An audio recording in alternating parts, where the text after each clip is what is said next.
کہ جب ایسے عظیم مولا کے ہم بندے ہیں نا تو پھر چھوٹے چھوٹے معاملات میں گھبرایا نہ کریں.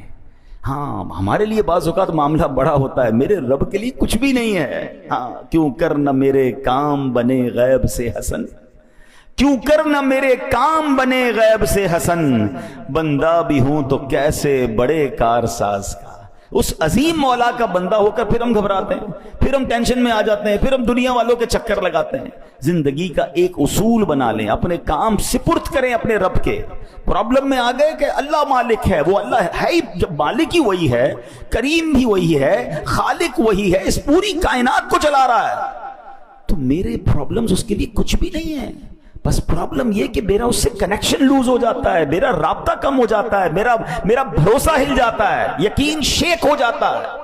اب یقین کریں جس کا رب پر بھروسہ مضبوط ہو جائے نا، اس کے کام کیسے غیب سے بنتے ہیں. کچھ لوگ پریشانی میں ہوں گے، قرضے میں ہوں گے، کسی ڈیفیکلٹی میں ہوں گے، گھبرا جاتے ہیں اور جناب بڑے پریشان ہو جاتے ہیں، ڈپریشن میں چلے جاتے ہیں. اب 2-3 باتیں سنیے گا.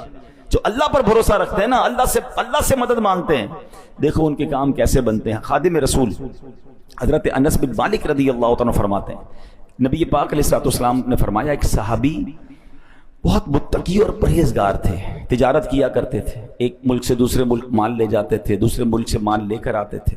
دوران تجارت سفر پر روانہ ہوئے تو ایک جنگل سے جانا گزر ہوا، تو ایک شخص آیا، اس نے جنگی لباس پہنا ہوا تھا، ہاتھ میں تلوار تھی، اور آپ کا سارا سامان لے لیا تجارت کا اور کا قتل ہونے کے لیے تیار ہو جاؤ. یہ سن کر صحابی نے کہا کہ مال تم نے لے لیا ہے، سارا مال لے لو، مجھے قتل کیوں کر رہے ہو، مجھے جانے دو. تو کہا میں تمہیں مال بھی تمہارا لوں گا اور تمہیں قتل بھی کر دوں گا. وہ جو شخص تھا، ڈاکو جو تھا، وہ بڑا ظالم تھا. اتنا کہنے کے بعد تو جب ڈاکو آگے بڑھا تو آپ نے کہا ٹھیک ہے، اب تم مجھے مارنے کا ارادہ کر ہی چکے ہو، مرنے سے پہلے میں اللہ کی بارگاہ میں سجدہ کرنا چاہتا ہوں، تو 4 رکعت پڑھنے دو. اس نے کہا ٹھیک ہے چلو، قتل تو کرنا ہی ہے، تمہیں مال تو لے چکا ہوں، تمہاری خواہش پوری کرتا ہوں. وضو کیا، 4 رکعت نفل پڑھی اور سجدے کی حالت میں اللہ کی بارگاہ میں دعا کی. ترجمہ دیکھیں کیسا پیارا ہے.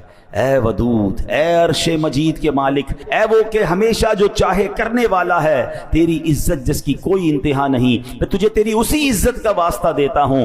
اے ایسی بادشاہت کے مالک جس پر کوئی دباؤ نہیں ڈال سکتا، وہ نور جس سے تیرا عرش روشن ہے، میں تجھے اسی نور کا واسطہ دیتا ہوں. اے میرے پروردگار، مجھے اس ڈاکو کے شر سے محفوظ فرما. اے مدد کرنے والے میری مدد فرما، اے مدد کرنے والے میری مدد فرما، اے مدد کرنے والے میری مدد فرما. صحابی رسول نے گر گڑا کر 3 بار یہ دعا پڑھی. ابھی دعا سے فارغ نہ ہوئے تھے، اچانک ایک گھڑ سوار آئے، ان کے ہاتھ میں بھی تلوار ہے. اس ڈاکو کا کام تمام کیا، اس کو جناب مار کر اب وہ واپس جانے لگے. تو اب جب وہ گھڑ سوار جو آئے تھے